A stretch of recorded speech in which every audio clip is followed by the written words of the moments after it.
Now that we've gotten this background, let's talk about Boolean search, and we're specifically going to use Google for this case. From this point forward, we're pretty much going to be using just Google. Most of this content is usable on many other search engines. Even when we get to the last section, which we're going to talk about customizing your own search engine, we're going to use Google, but that doesn't mean Google is the only one that can do this. So let's start with Google with Boolean search.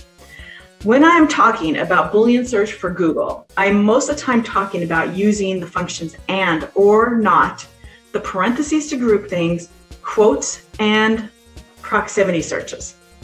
All right, so we'll cover each of those in individual. And this is going to be across most of them. It was at one point, Amsterdam, we're going to put and, we'll put Holland. It used to be at one point, the beginning search engines, they made you put the word and in capitalization. There is no search engine that requires this now that I know of.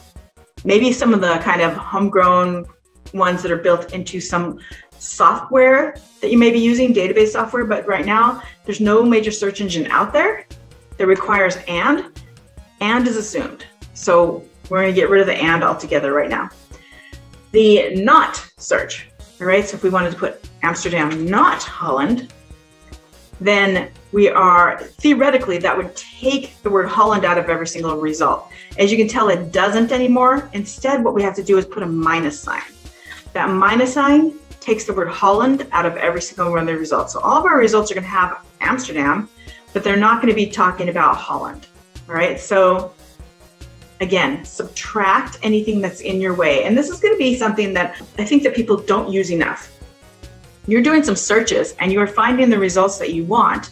And even this result, as you scroll down, and you might start looking at Amsterdam, New York, Amsterdam Bar and Grill in Minneapolis. We see Amsterdam, a novel. We start seeing something too much in our results. We don't have to continue and go to the next page. People generally will look through one page, maybe 2 pages of Google results. If we're seeing too many results, too many New Yorks on there, then up at the top, subtract it, minus NY, right?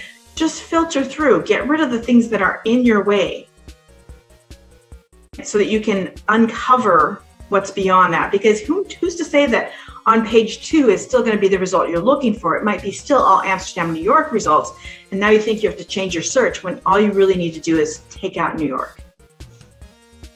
All right, let's talk about or. I'm actually going to switch from Amsterdam to fentanyl. That is usually my favorite search. You guys know that in my classes. Fentanyl or carfentanil. All right, so if I use the or in capitalization, OR, then it's one or the other. And I think many of you know this already. It's going to be one keyword or the other keyword. There is a shortcut for this. You can actually use the pipe, which is the up and down key. It's the up and down icon that's above your enter or your return key on your computer. Shift / is the pipe. And that works as or on very many search engines. All right. So I'm going to put in here capital OR though, because I want to make sure that you guys can see what specifically I'm doing. Also make sure that both the O and the R are capitalized. Otherwise it's just a keyword. But right now it is giving us a variable, one word or another word. Google will use its thesaurus on any word that you put in there that has no special limitations, like quotes, for example. So if fentanyl and carfentanil meant the same thing in Google's thesaurus, and not necessarily thesaurus, but kind of in their equivalency, then it would look for both of them at the same time. These two don't. Then an example would be the word police. If you search for the word police, Google will look for the word police, but it will also look for law enforcement and will look for crime. It's not a thesaurus exactly, but it's related words that it will look for. So you don't always have to use or, but if you find that you're not getting the other versions, then I would use or, and I would actually expand on this search as well. So right now we're using fentanyl or carfentanil. If I put this inside parentheses, then I can add keywords on the outside of this. So now I might put in here gangs. So now fentanyl or carfentanil in combination with gangs either the word fentanyl with gangs or the word carfentanil with gangs, right? So it's inside the parentheses are your variables, and you can have as many variables as you want up to the limitation that Google has of 32 keywords, if I want to put opioids in there as well. Now, maybe I'm not talking about just gangs, I'm talking about street gangs, or I might be talking about motorcycle gangs. And so now I have two or statements. The first or statement has 3 characters. The second or statement has 2 characters, and there's one word, gangs, that has to be on every single result. Using this type of a search, I'm actually doing 6 searches at once. So I'm looking for fentanyl, gangs, street, fentanyl, gangs, motorcycle, carfentanil, gang, street, carfentanil, gangs, motorcycle, opioids, gang, street, and opioid, gangs, motorcycle, all at one time. So I'm using a lot of different variables. Again, 32 words is your limitation for Google. I do not know what the limitations on some of the other search engines are. It's something to test. They may also not treat the or statement in the same way. You may not be able to do 2 different or statements at once. In some cases, some of those search engines don't allow you to do more than a couple of advanced capabilities at once. They may not allow you to put parentheses around or to create that kind of or statement. It may disregard the parentheses altogether. You've got to give it a test and see what works for you. Parentheses kind of limits off, kind of like in a mathematical equation where it says solve for this before you go on to the rest of the search. So solve for this type of drug, solve for the descriptor, and then add gangs and bring me back my search. Quotes. If we want to make sure that we put quotes around any of these keywords, of course, the word is going to be exact.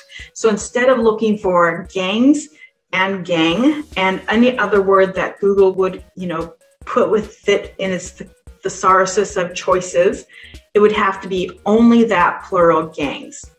So again, quotes are going to limit. If you put quotes around a chunk of content, which is very useful in some cases, you might grab a whole phrase.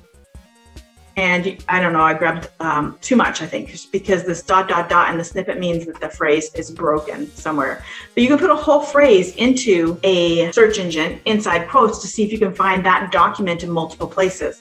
In some cases, you're going to find that you cannot read a full article for some reason. It gives you just a snippet.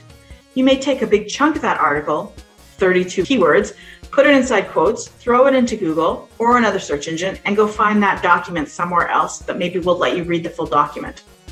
Also, maybe another case would be that you're looking for where that document has spread online, who else is posting this document.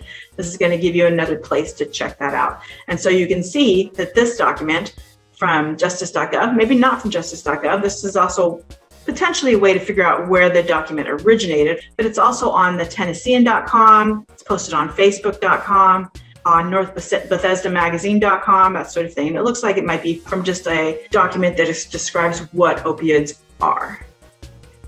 And the last thing, proximity. If we are looking for something like fentanyl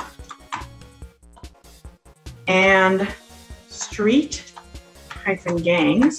if I hyphenate them, then basically those keywords are going to be in the same section of some part of the article. Now this is on and off, I find. And my favorite test for this is, for example, a place. We'll put Amsterdam and hyphen crime, hyphen pomegranate, hyphen frog.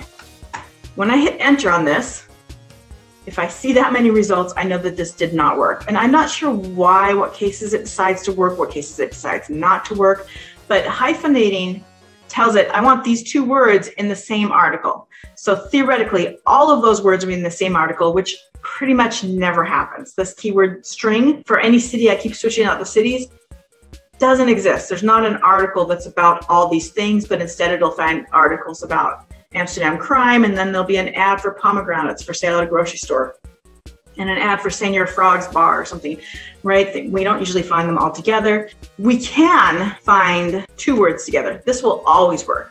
Hyphenating 2 words will force them to be in the same article. So somewhere in this article, and it's giving us the word frog, but somewhere in this article is also Amsterdam or an equivalent to Amsterdam. Because remember what I said before, if we don't have it in quotes, Google says Amsterdam, that's the same thing as whatever, or similar enough to whatever. The hyphen will say that they are going to be in the same section.